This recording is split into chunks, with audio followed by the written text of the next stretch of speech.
Part हो जाए। साथ में आपने कोशिश भी करनी है कि मैनेज कैसे करना है। रोने से मसले हल नहीं होते, थोड़ी देर के लिए रो लें, 5-6 मिनट 10 मिनट भी रो लें, खैर है। हेडेक शुरू हो जाता है सांस रोने से ही बता दूँ मैं आपको। अच्छा, उसके बाद फिर आप ना सोल्यूशन सोचना शुरू कर दें। आपके जो वेल विशर्स हैं, मेरी ख्वाहिश होती है कि जो मेरे फ्रेंड्स हैं ना, उनको मैं अपनी मुश्किलें कम बताऊं। हाँ, अगर उनके में से किसी से सोल्यूशन लेना हो तो फिर बताऊं। बिला वजह दोस्तों को जिनकी ज़िंदगी में ऑलरेडी मसाइल हैं, जो अपनी लाइफ में स्ट्रगल करें, मैं नहीं बताती उनको, मैं फैमिली में नहीं बताती। और मेरा ऑपरेशन हो, मुझे मेरे मामू ने, मेरे कज़न जो जो बहुत मेरे प्यारे, बहुत लाडले हैं, मेरी कज़न और मेरे कज़न, मेरी मामी, और सबने गिला किया कि आपने हमें बताया नहीं कि हम पता करने आ जाते। अब मैंने सोचा कि अपनी ज़िंदगी में लोगों के इतने चैलेंजेस हैं और ये चीज़ें मैं मैनेज कर सकती हूँ, तो मैंने अपने ऑपरेशन का किसी को नहीं बताया। हाल के बाद में कुछ ऐसे और चैलेंजेस आए कि जिसमें मुझे फैमिली को इन्वॉल्व करना था, वो मैंने किया। तो मेरा ये कहने का मकसद है कि जब तक आप चीज़ों को खुद मैनेज कर पाते हैं ना, आप अपने मसाइल का वावेला ना मचाएँ, उनको क्या कह रहे ऐलान ना कराएं। उससे क्या होता है, उससे अब देखें ना, मुझे नहीं पता था कि मेरी लाइफ में एक दूसरा तीसरा चौथा चैलेंज आ रहा है। अब मैं पहले चैलेंज पे अगर आके अपने फ्रेंड्स को, अपनी फैमिली को, सबको एग्जॉस्ट कर देती कि जिन्होंने मुझे हेल्प आउट करना था, मेरे साथ खड़े होना था, तो उसका जो अगले वाले चैलेंजेस आए उसमें होने के लिए शायद मेरी फैमिली भी थक जाती। लोग जो पता करने आए, फूल लेके आए, वो भी थक जाते कि हर दफ़ा हम लेके जाएँ, हर दफ़ा हम फूल लेके जाएँ, हर दफ़ा हमें आदत करें, हर दफ़ा हम इसे पूछें। तो बेहतर नहीं किया मैंने कि जो कुछ मैं खुद कर सकती थी वो मैंने कर लिया मैनेज। हाँ, जहाँ मुझे लगा मुझे फ्रेंड की ज़रूरत है, मुझे रिश्तेदारों की ज़रूरत है, वहाँ मैंने उनको इन्वॉल्व कर लिया। तो ये मेरा सबके लिए एक पैगाम भी है, जो लोग मुझे थोड़ा सा खफा भी हुए कि अच्छा इसने घर का एड्रेस भी नहीं दिया, आने का भी नहीं बोला, और हमने आना चाहा भी तो उसे मना कर दिया। तो उनके लिए ये पैगाम है कि मैं आप लोगों को एग्जॉस्ट नहीं करना चाह रही थी, वो मैं मैनेज कर पा रही थी। मेरा दिल था अच्छे वक्त में मिलेंगे, खुश होकर मिलेंगे, ये जो मुश्किल वक्त है वो मैं काट लूँगी, ठीक है, वो मैं कोशिश और दुआ से मैं कर लूँगी। जो मैं मैनेज कर सकती थी वो अल्लाह का शुक्र मैंने मैनेज किया। और आपको एक बात कहूँ, जब ये बोलते ना मुझसे ही नहीं होगा, मैं नहीं कर सकती, तो फिर आपका हौसला ख़त्म हो जाता है। कोई अगर आपके साथ हमदर्दी करता है, ओए होए तुम्हारे साथ क्या हो गया, हाय सारे मसाइल तुम्हारे लिए थे, कुछ सदका दो, कोई दुआ दो, पता नहीं क्या गुनाह हो गया तुमसे, पता नहीं तुम्हारी क्यों आजमाइश आई जा रही है, वो क्या कहता है, वो आपको मेंटली वीक कर देता है, आपको रुला देता है, आपको अंदर से एम्बैरस कर देता है। अच्छा, मैंने पता नहीं क्या गुनाह कर दिए। और दूसरी तरफ फिर आप सोचते हैं, अच्छा मेरी क्यों आजमाइशें आ गई, अच्छा मेरे साथ ही क्यों हो रहा है। लेकिन अगर आपके दोस्त यार आपको ये कहते हैं कि यस यू कैन मैनेज, शोके यार सबके साथ होता है, चलो सबके साथ नहीं होता, ये जुमला नाम ही बोले, कई दफ़ा ये जुमला दुखी कर जाता है। हाँ, लेकिन दोस्त यार कहते हैं कि you are very strong, you can manage, तो बड़ा मैनेज कर लेते हैं। और उसके बाद फिर अल्लाह पे ये लिखी, बल्कि सबसे पहले मैं इमरान खान की बात कोट करती होती हूँ, जब भी कोई मसला आता है मैं कहती हूँ सबसे पहले तो घबराना नहीं। तो सबसे पहले आपने घबराना नहीं, आपने कोशिश करनी है। मैं कहती हूँ उस बंदे के यार वर्ड्स में कोई जादू है, उसने ज़िंदगी के जो सबक सीखे हैं ना, वही सबक वो हमें पढ़ा रहा है। तो वो सियासी खिलाफा जिसका भी होते रहे, लेकिन मैं तो उसको एज अ पर्सन जो है ना आइडियलाइज़ करती हूँ। बस के उसकी लाइफ की स्ट्रगल मुझे बहुत पसंद है, उसकी खुददारी मुझे बहुत पसंद है। तो इसलिए सबसे पहले तो कोई भी मसला है आपने घबराना नहीं। घबरा के जो डर गया वो मर गया। तो घबराने की बजाय हाँ, थोड़ा सा रोना तो रो लें, थोड़ा सा इमोशंस का अपना इजहार कर लें, उसके बाद रिलैक्स होकर सिचुएशन को गौर करें और फिर देखें अब क्या क्या इसके हल निकल सकते हैं, ठीक है। और एक बात याद रखिएगा, फाइनेंशियल मदद दोस्तों से ना मांगिएगा, फाइनेंशियल मदद रिश्तेदारों से ना मांगिएगा। सबसे पहले अपने मसाइल को देखें। हाँ, अगर आपको कहीं प्रॉब्लम में आता है तो फिर बस क्लोज वन को बता दें कि एज अ लोन जो है आपको कुछ चाहिए, और बहुत कम अमाउंट बताइएगा, ठीक है। उससे ये होता है कि अगला बंदा जो है ना वो घबराता नहीं कि पता नहीं अगर वापस ना कि इतने से बंदा दिया तो क्या होगा। पहली बात। आज जब हम दोस्तों से बिला वजह फाइनेंशियल एड लेते हैं तो आप जो है ना उनके आगे डाउन पड़ जाते हैं, कमज़ोर पड़ जाते हैं। किसी फाइनेंशियल एड क्या, मैं कहती हूँ कोई भी एड जो है ना, कोशिश करें कि आप देने वाले रहें, अल्लाह आपको देने वाला रखे, लेने वाला ना बनाए। लेकिन एक बात, अगर आपको ज़रूरत है, अगर आप मजबूर हैं, अगर आपको लगता है कि आप मैनेज नहीं कर पाएंगे तो हर्ज नहीं होता रिश्तेदारों, दोस्तों से, अजीज़ों से हेल्प लेने में, फाइनेंशियल लेने में भी हर्ज नहीं होता। लेकिन उसमें भी प्लीज़ एग्जॉस्ट नहीं करते किसी भी रिसोर्स को, किसी भी चीज़ को ना लिमिट तक नहीं लेके जाते। कहते हैं इलास्टिक को उतना ही खींचें जितना वो ईजी हो सके, वरना जब आप छोड़ेंगे ठा लगेगी, आपको भी चोट लगेगी, ठीक है।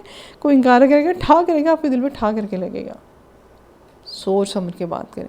आपने किस बंदे को, किससे आपने मेडिकल हेल्प लेनी है, किससे आपने फाइनेंशियल हेल्प लेनी है, किससे आपने मॉरल हेल्प लेनी है, और किससे आपने वो जो क्या कहते हैं कि as a caregiver help लेनी है। ये सारा कुछ आपने बहुत वाइजली सोचना है और वाइजली मैनेज करना है। तो ये जो कुछ बातें थी जो मैंने ज़िंदगी में इन दिनों में, एक सितंबर के महीने में लर्न की, तो वो मैं आप लोगों से शेयर करना चाहती थी कि मैंने कुछ लाइफ लेसन सीखे और मुझे लगा उसके बाद मेरी पर्सनालिटी बहुत स्ट्रॉन्ग हुई। ना सिर्फ स्ट्रॉन्ग हुई, एक मज़े की बात तो मेरा थोड़ा सा वज़न भी कम हो गया। हाँ, अच्छा, उससे पहले मैं बड़ा रीनी करती थी सीढ़ियाँ, हाय हाय मैं तो एक फ्लोर चढ़ के थक जाती हूँ।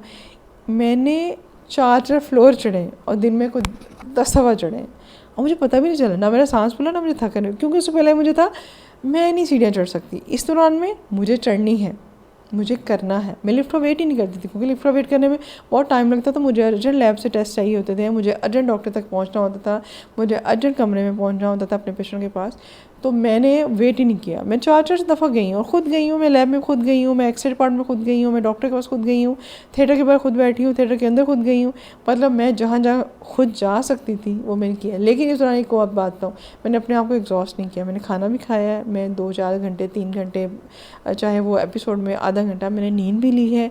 और वो ये सोच के ली है कि मैं इमोशनल होकर, मेरा दिल नहीं कर रहा था कि मैं अपने पेशेंट से उठ के आऊँ, लेकिन मैंने ये सोचा कि मुझे जब इसको मेडिकल हेल्प भी देनी है ना, मैं डॉक्टर भी हूँ, मैंने वो भी अपनी साइड को बहाल रखना है, तो फिर मुझे नींद भी चाहिए, मुझे खुराक भी चाहिए, ठीक है, मुझे नहाना भी है, मुझे खाना भी है, मुझे हंसना भी है। मैंने अपनी थोड़ी थोड़ी हॉबीज़ भी की हैं, वो जो मैं नेट स्क्रोलिंग करती हूँ इधर उधर थोड़ा बहुत, मैंने वो भी किया।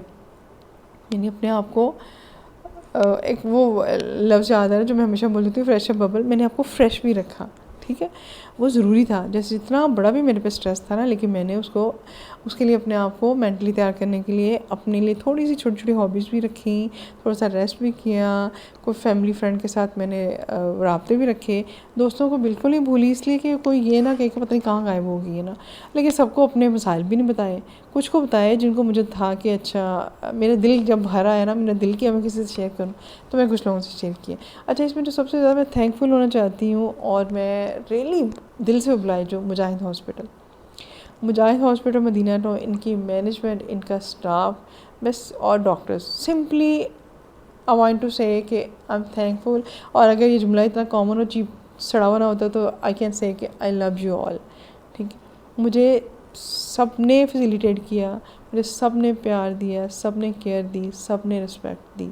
एक स्वीपर से लेके एक वार्ड बॉय, एक नर्स, एक डॉक्टर, एक कंसल्टेंट, एक एमओ, एक management, medical store, lift boy, canteen की चाय वाले, हर बंदे ने। और बिलीव में मुझे कभी चाय अच्छी नहीं मिली जब से मैं अमजाद में जाती हूँ ना, ओपीडी करती हूँ।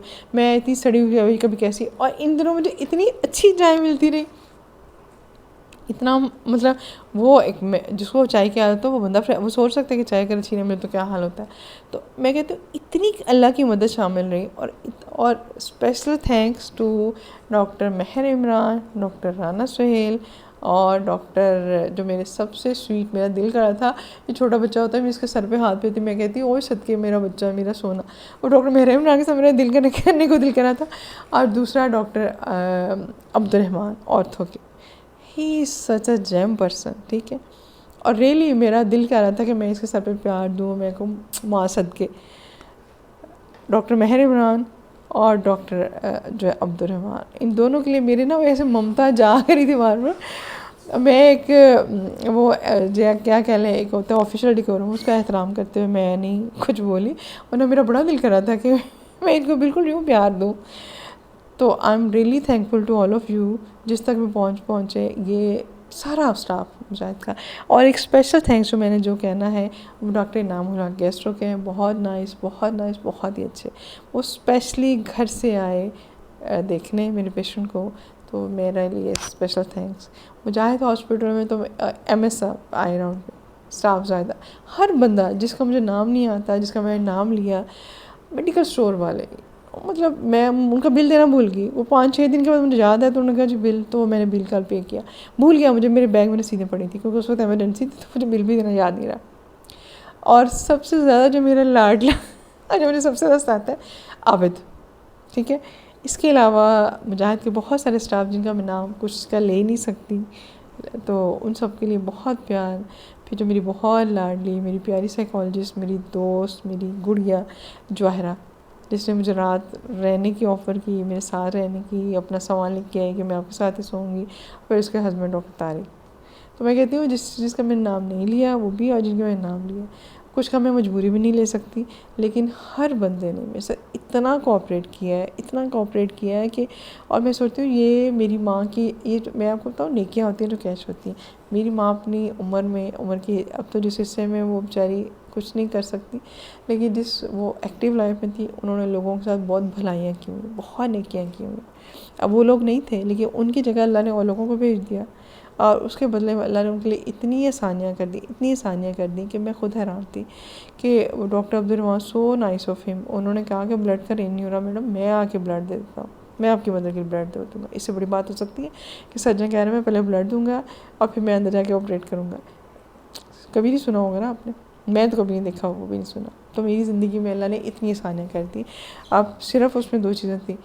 अच्छा, और special thanks to my husband, my family, और मेरी स्वीट हार्ट नरगिस जो मेरी किचन की हेल्पर है, और सोनिया जो मेरी सफाई की हेल्पर है।